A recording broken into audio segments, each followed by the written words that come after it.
నమస్తే, welcome to our channel. కూటమి ప్రభుత్వం ఏపీ ప్రజలకు శుభవార్త చెప్పిందని చెప్పవచ్చు. ఈ ఆర్థిక సంవత్సరానికి అంటే 2025-26 ఆర్థిక సంవత్సరానికి కరెంట్ ఛార్జీలు పెంపే లేదని చెప్పి స్పష్టం చేసింది. మరి ఈ మేరకు ఏపీఆర్సీ ఉత్తర్వులు జారీ చేసింది. మరి దీనిపై పూర్తిగా విశ్లేషించడానికి మనతో పాటుగా ఉన్నారు ప్రముఖ రాజకీయ విశ్లేషకులు అంకంరావు గారు. వారిని అడిగి పూర్తి వివరాలు తెలుసుకుందాం. సార్ నమస్తే. సార్ నమస్కారం. సార్, మనం చూసాం గత ప్రభుత్వ హయాంలో అనేక సార్లు కరెంట్ ఛార్జీలు పెరిగాయని చెప్పైతే చాలా విమర్శలు వచ్చాయి సార్. మరి బాధ లేకుండా ఈ ఆర్థిక సంవత్సరానికి అయితే కరెంట్ ఛార్జీలు పెంపే లేదని చెప్పి కూటమి ప్రభుత్వం ప్రజలకు తీపి కబురు చెప్పింది. మరి ఇది సాధ్యం అవుతుందంటారా? ఇది నిజంగానే అసలు కరెంట్ ఛార్జీలు పెరగవంటారా? దీనిపై మీ అభిప్రాయం ఏంటి సార్? నిస్సందేహంగా సాధ్యమేనమ్మా. ప్రభుత్వం కనుక దీన్ని చిత్తశుద్ధితో అమలు చేయాలనే సంకల్పం ఉంది కాబట్టి నిస్సందేహంగా సాధ్యమే. ఎందుకంటే గత ప్రభుత్వం 2014 నుంచి 2019 వరకు ఒక్కరోజు కూడా తెలుగుదేశం ప్రభుత్వం కూటమి ఒక్కసారి కూడా విద్యుత్ ధరలు పెంచలేదు. ఇది గమనించుకోవాల్సిన అంశం. మరి 2019 నుంచి 2024 వరకు 9 పర్యాయాలు విద్యుత్ ధరలు పెంచారు. మరి 35,000 కోట్ల పైన ప్రజల దగ్గర నుంచి ముక్కుపిండి వసూలు చేశారు. మరి ముక్కుపిండి వసూలు చేసిన వాళ్ళు ఎందుకు అంత ధనాన్ని అదనంగా వాళ్ళ దగ్గర నుంచి తీసుకోవాల్సి వచ్చింది, ఈ రోజు వరకు కూడా వివరణ లేదు. వాళ్ళు అంతకుముందు పీపీఎల్కి సంబంధించి ఒప్పందాలను రద్దు చేసుకున్నారు.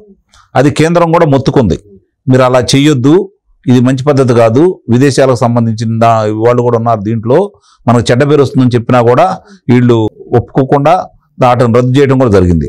దానివల్ల అంటే ఏదన్నా చెయ్యాలి అంటే ప్రణాళిక లోపం. ప్రణాళిక వీళ్ళకి లేదు. ప్రజలకు ఏది మేలు జరుగుతుందో తెలియదు. వాళ్ళకి దాంట్లో ఎంత మిగులుతుంది, ఏ విధంగా లంచాలు తీసుకోవచ్చు, మనకి ఏంటి ఉపయోగం అని ఆలోచించారే తప్ప ప్రజలకు ఏం ఉపయోగం చేయాలి, ప్రజలకు ఉపయోగం చేయాలంటే మనం ఎలా సంస్కరణలు తీసుకురావాలి, దాన్ని ఎలా అమలు చేయాలని చెప్పి ఒక ప్రణాళిక లోపం అనేది వాళ్ళ దగ్గర చాలా స్పష్టంగా ఉంది. వాళ్ళకి ఎవరికి కూడా దాని మీద ఒక అవగాహన అంటూ లేదు. మరి అందువల్లే 2014 నుంచి 2019 వరకు ఒక్కసారి కూడా విద్యుత్ ధరలు పెంచని ప్రభుత్వం ఎలా నడిచింది. మరి వీళ్ళు వచ్చిన తర్వాత ఇంకా ఇంత బకాయిలు ఎందుకున్నాయి, ఇంత విధంగా ప్రజల దగ్గర నుంచి వసూలు చేశారు. మరి ఎందుకున్నాయి అంటే కళ్ళ ముందు కనపడతానంటే స్వయంగా వాళ్లే చెప్పారు, 19 రూపాయలు పైన పెట్టి మేము కొనాల్సి వచ్చిందని చెప్పని. మీకు సౌర విద్యుత్ ద్వారా మీకు అందుబాటులోకి వస్తే వాటిని తీసుకొని మీరు తక్కువ ధరకు తీసుకొని ప్రజలకు అందించాల్సింది మీరు ఎందుకు కొనాల్సి వచ్చింది బయట అంటే ప్రజల మీద భారం మోపడమే తప్ప వాళ్ళకి దాంట్లో ముడుపులు అందినాయి కాబట్టి వాళ్ళు ఎక్కడికైనా సరే వెళ్ళి ముడుపులు ఇస్తామంటే ఎవరి దగ్గరకైనా ఎంత ధర అయినా సరే చెల్లించి తీసుకుంటారనమాట. అదే కదా కళ్ళ ముందు కనపడతా ఉంది. దాని భారమే ఈరోజు శాపమై మనకి ప్రజల మీద ఈ భారం పడతా ఉంది. అయినా సరే ఈ కూటమి ప్రభుత్వం నిన్నదాకా వాళ్ళు గోలవాలు చేశారు. కూటమి ప్రభుత్వం వచ్చింది, విద్యుత్ ఛార్జీలు పెంచబోతున్నారు, నానా రకాలుగా యాగి చేశారు. ఎస్సీ ఎస్టీ వాళ్ళకి ఇచ్చే 200 యూనిట్స్ ఫ్రీ కరెంట్ కూడా ఇవ్వట్లేదు అని కూడా నానా యాగి చేశారు. దానికి సంబంధించి ఈరోజు స్పష్టంగా పెంచమనేది కాకుండా తగ్గించబోతున్నాం అనే విషయాలు కూడా బయటకు తీసుకొచ్చారు. వాళ్ళు గమనించుకోవాలి. ఎందుకంటే ఒక ప్రణాళికబద్ధంగా వెళ్తే ఏం చేయొచ్చు గత 2014 నుంచి 2019 వరకు చూశారు. మళ్ళీ ఇప్పుడు 2024 నుంచి మళ్ళీ దాన్ని పునరావృతం కాబోతుందని అయితే నేనైతే భావిస్తున్నాను.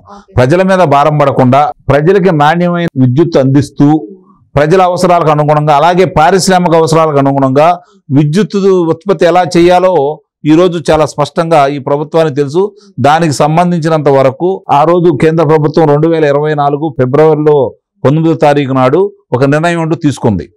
ఏంటంటే అది ఆ రోజు ప్రధానమంత్రి గారు ప్రకటించినటువంటి 75,021 కోట్ల రూపాయలు గృహాల మీదే సౌర విద్యుత్తుని వినియోగించుకునే వాళ్ళకి రాయితీలతో కూడినటువంటి ప్రోత్సాహకాలు ఇస్తామని చెప్పని వాళ్ళు చెప్పిన విధంగానే ఈరోజు 1 కిలో విద్యుత్తుని ఉత్పత్తి చేస్తే 1 కిలోవాట్ విద్యుత్తును ఉత్పత్తి చేస్తే 30,000 రాయితీ ఇస్తామని, అలాగే 2 కిలోలు చేస్తే 60,000 రాయితీలు ఇస్తామని, 3 కిలోలు చేస్తే 78,000 రాయితీలు ఇస్తామని, అది కూడా ఎలాంటి సిఫార్సులతో సంబంధం లేకుండా ప్రజలందరికీ వాళ్ళు ప్రభుత్వానికి గనక అభ్యర్థన పెట్టుకుంటే వాళ్లే వచ్చి పరిశీలించి ఆ గృహాలు మిద్దెలు ఏవైతే ఉన్నాయో సామర్థ్యంతో గుర్తించేసి ఆ విధంగా రాయితీలు ఇచ్చే విధంగా దాన్ని తీసుకురావడం కూడా జరిగింది. దాన్ని ఈ రోజు ప్రారంభం కుప్పంలో మొదలు పెట్టేశారు చంద్రబాబు నాయుడు గారు. సార్, మీరు చెప్పినట్లుగానే కుప్పంలో చంద్రబాబు నాయుడు గారు పిఎం సూర్య గారు పథకాన్ని ప్రారంభించారు. మరి ఎందుకని ప్రతిపక్షాలన్నీ కూడా ఇలా విషం చిమ్ముతాయి సార్? కూటమి ప్రభుత్వం వచ్చిన తర్వాత కరెంట్ ఛార్జీలు పెరుగుతున్నాయి, అవగాహన రాహిత్యము, రెండోది ఏం మాట్లాడినా కూడా చెల్లుబాటు అవుతుందిలే, ఈ ప్రభుత్వం చూన్నట్టు ఉంది, ఎదురుదాడి చేయట్లేదు, వాళ్ళ పని వాళ్ళు చేసుకుంటూ వెళ్తున్నారు. కొంతమంది ఈ అపోహలో నమ్మే వాళ్ళు ఉంటారు కదా, వాళ్ళని నమ్మించే ప్రయత్నం, మళ్ళీ 2029లో గెలవాలనే ప్రయత్నం.